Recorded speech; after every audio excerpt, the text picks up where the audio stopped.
Hello friends, you are welcome to Edu Search Hub. आज हम displacement reaction और double displacement reaction के बारे में पढ़ेंगे। तो चलो देरी ना करते हुए स्टार्ट करते हैं।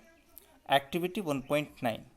एक्टिविटी 1.9 में आप देख पा रहे होंगे, यहाँ पर एक आपको टेस्ट ट्यूब दिखा रखी है और उसमें क्या है, ये आयरन नील्स पड़े हुए हैं और टेस्ट ट्यूब में एक सॉल्यूशन है। कौन सा सॉल्यूशन है? कॉपर सल्फेट का सॉल्यूशन है। कॉपर सल्फेट आप जानते होंगे, CuSO4।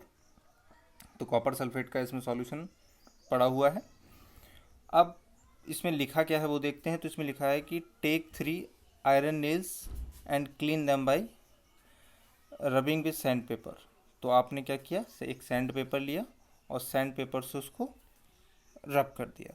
अब सैंड पेपर से रब क्यों कर दिया? वो इसलिए कर दिया क्योंकि उसकी रस्टिंग हट जाएगी। रस्टिंग में क्या होता है, आयरन ऑक्साइड होता है और आयरन ऑक्साइड कम रिएक्टिव होता है, इसलिए उसकी रस्टिंग हटाना बहुत ज़रूरी है, क्योंकि अगर रस्टिंग होगी तो वो कॉपर सल्फेट के साथ रिएक्ट ईजिली नहीं करेगी। Take 2 test tubes marked as A and B।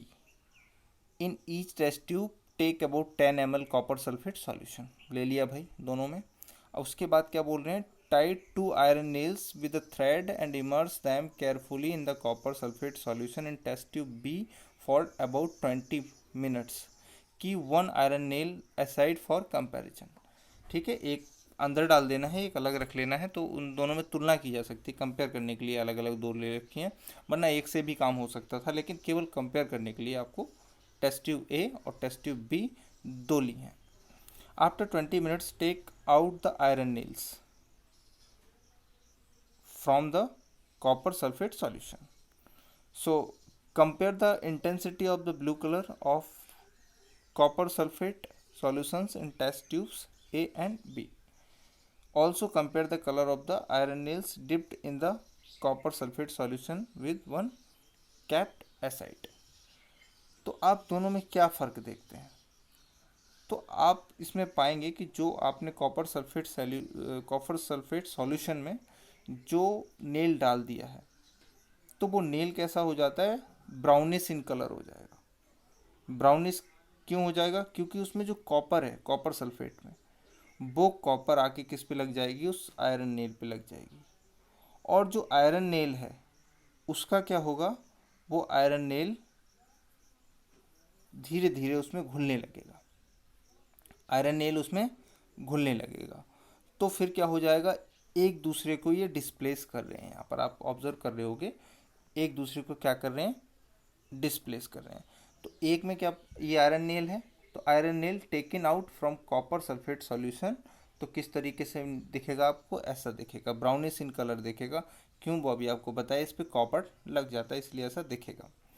अब कॉपर सल्फेट सॉल्यूशन आपने टेस्ट ट्यूब ए में लिया और दूसरा टेस्ट ट्यूब लिया, इसमें टेस्ट ट्यूब स्टैंड है, ये रिएक्शन मिक्सचर दूसरा आपने ये लिया।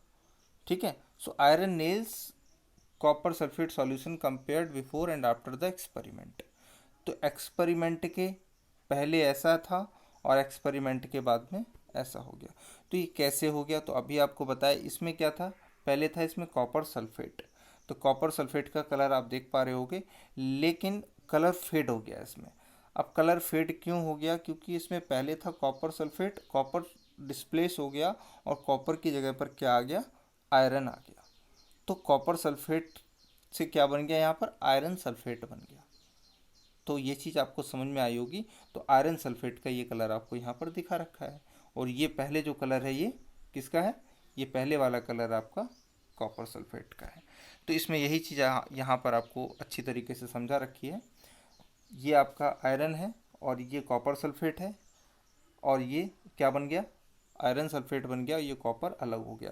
तो यहाँ पर आप देख रहे होगे कि इस आयरन ने क्या किया, इस कॉपर को डिस्प्लेस कर दिया, यानी कि इसको उठा के अलग कर दिया और खुद जाके सल्फेट के साथ में बैठ गया। तो ये कॉपर बेचारा अलग हो गया। ठीक है, तो ये क्या हो रहा है, डिस्प्लेस कर रहा है, इसीलिए इसको हम बोलते हैं डिस्प्लेसमेंट रिएक्शन। इसी तरीके से आपको और भी इसमें एग्जांपल्स दे रखे हैं। आप जिंक भी ले सकते हैं, आप लेड ले सकते हैं। आपने जिंक लिया तो कॉपर सल्फेट की जगह पे जिंक आ जाएगा, तो जिंक सल्फेट हो जाएगा, और यहाँ पर भी कॉपर अलग हो गया।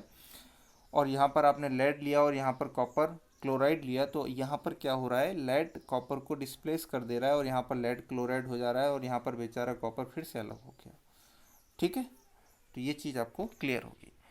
अब उसके बाद क्या है double displacement reaction. Double displacement reaction समझने से पहले मैं आपसे डिस्प्लेसमेंट रिएक्शन की डेफिनेशन अगर पूछूं तो आप आराम से कर सकते हैं, क्योंकि डेफिनेशन एक ऐसी चीज़ होती है, चाहे वो फिजिक्स हो चाहे वो केमिस्ट्री हो, कोई भी सब्जेक्ट हो, डेफिनेशन कभी रटने की कोशिश मत किया करो, क्योंकि आप रटोगे तो उसको भूल जाओगे कुछ समय बाद, और आपका सिलेबस काफ़ी बड़ा होता है, तो हर चीज़ की आप डेफिनेशन नहीं रट सकते हो। तो कोशिश किया करो कि आप एग्जाम्पल्स को समझो, एग्जाम्पल्स को समझने के बाद फिर डेफिनेशन अपनी तरफ से बनाओ। So this is the right way to study. आपको स्टडी करना है, आपको रटना नहीं है, ठीक है। सो अब समझ लेते हैं हम डबल डिस्प्लेसमेंट रिएक्शन। तो डबल डिस्प्लेसमेंट रिएक्शन में क्या होगा, उसमें क्या था, एक कंपाउंड था और एक एलिमेंट उसको डिस्प्लेस कर रहा था कंपाउंड में से किसी अनदर एलिमेंट को। बट इसमें क्या होता है, इसमें हम देख लेते हैं। एक्टिविटी दे रखी है आपको, इसमें क्या है, take about 3 ml of sodium sulphate solution in a test tube. In another test tube take about 3 ml of barium chloride solution. दोनों को मिक्स कर दो, फिर क्या देखते हैं समझ लेते हैं। इन्होंने क्या किया, test tube containing sodium solution of sodium sulphate, और इसमें किसका सॉल्यूशन है, बेरियम क्लोराइड, और दोनों को आपको दिख रहा होगा ये क्या कर रहे हैं, मिक्स कर रहे हैं। तो अब क्या हो जाएगा, इसमें बेरियम सल्फेट बन जाएगा और सोडियम क्लोराइड बन जाएगा। तो वही हम समझते हैं कैसे क्या हो रहा है। So you will observe that white substance which is insoluble in water is found. और वो वाइट सब्सटेंस क्या है, तो इसमें क्या है, एक तो बेरियम सल्फेट बनेगा और इसमें क्या बनेगा, सोडियम क्लोराइड बनेगा। तो इन्हीं में से कोई होगा, समझ लेते हैं। So this insoluble substance formed is known as a precipitate। Precipitate का मतलब होता है ऊपर की तरफ उतरा जाना, यानी कि उसमें मिक्स नहीं होता है, जो ऊपर की तरफ उतरा जाता है। जैसे आप साबुन से साबुन आपने निरमा या साबुन कुछ घोल दिया, तो उससे क्या होता है, ऊपर की तरफ वो झाग आ जाते हैं, तो वो क्या प्रिसिपिटेट है वहाँ पे। तो यहाँ पर एक प्रिसिपिटेट बन जाता है, ठीक है। So any reaction that produces a precipitate can be called a precipitation reaction. हाँ, तो ये और एक क्वेश्चन बन जाता है आपसे कि प्रिसिपिटेशन रिएक्शन क्या होती है, तो आप समझ गए होगे जिसमें प्रिसिपिटेट बन जाता है। तो आपके सामने एक अच्छा सा एग्जाम्पल है ये, तो ये एग्जाम्पल आप 4-5 बार लिख के देखना, तो आपको याद हो जाएगा ये अच्छी तरीके से, और ये इसको आप अपनी तरफ से डिफाइन कर सकते हैं।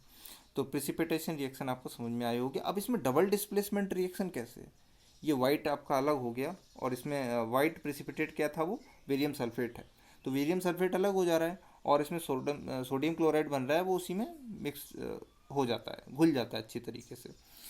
तो यहाँ पर आप देख रहे होगे, यहाँ पर सोडियम अलग हो रहा है, और वो किसके साथ जा रहा है, सोडियम जा रहा है आपका क्लोरीन के साथ, ठीक है, और बेरियम जा रहा है किसके पास,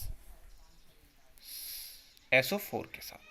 तो यहाँ पर क्या आयंस का एक्सचेंज हो रहा है, आप यहाँ पर ऑब्जर्व कर पा रहे होगे, यहाँ पर क्या हो रहा है, आयंस का एक्सचेंज हो रहा है। समझ लेते हैं कैसे।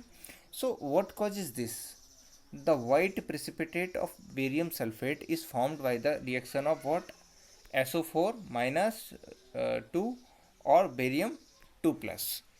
तो यहाँ पर क्या, ये आयंस हैं, ये नेगेटिव आयन है और ये पॉजिटिव आयन है, you know. So the other product formed is sodium chloride which remains in the solution. Such reactions in which there is an exchange of ions between the reactants are called double displacement reactions। तो इस तरीके की, यानी कि जिसमें ions का इधर उधर होते हैं आयंस। अब आप बोल रहे होगे तो उसमें भी तो आयंस हुए थे, नहीं, उसमें आप गलत बोल रहे हो अगर ऐसा बोल रहे हो। वहाँ पर क्या था डिस्प्लेसमेंट रिएक्शन में, चलो एक बार उसको हम देख लेते हैं फिर आपको अच्छी तरीके से समझाऊँ। उसमें आपने देखा था इसमें से आयरन है, तो ये आयरन यहाँ पर आयन नहीं है, इसके पास अपना, इसमें प्लस माइनस आपको कुछ ऐसा नहीं दिख रहा होगा, इसके पास अपने आयंस नहीं है, ये अकेला है, न्यूट्रल है ये। तो इसमें आयंस का एक्सचेंज नहीं हो रहा है। बट वहाँ पर ऐसा नहीं है, वहाँ पर बेरियम के पास अपने आयंस हैं, और बेरियम के पास अपने आयंस हैं, और SO4 के पास अपने हैं। तो दोनों कैसे क्या कर रहे हैं, एक्सचेंज कर रहे हैं, डिस्प्लेसमेंट हो रहा है दोनों का। तो इसीलिए इसको हम क्या बोलेंगे, डबल डिस्प्लेसमेंट रिएक्शंस। तो ये चीज़ आपको अच्छी तरीके से क्लियर होगी। और एक और आपको ये एग्जांपल यहाँ पर दे रखा है, तो ये आपके लिए होमवर्क है, आप इसको करना, और यदि ना आए तो कमेंट बॉक्स में लिख देना, मैं आपको इसके लिए अलग वीडियो बना दूंगा स्पेशली। और अगर आप अपनी ईमेल लिख दोगे तो मैं उस पर मेल भी कर दूंगा। तो इतना काफ़ी है आज के लिए, और ऑक्सीडेशन एंड रिडक्शन आगे देखेंगे। और यदि आपको वीडियो पसंद आया हो और मुझे मोटिवेट करने के लिए चैनल को सब्सक्राइब ज़रूर करें और लाइक भी करें, और पसंद ना आए तो डिसलाइक भी करें। Thank you very much.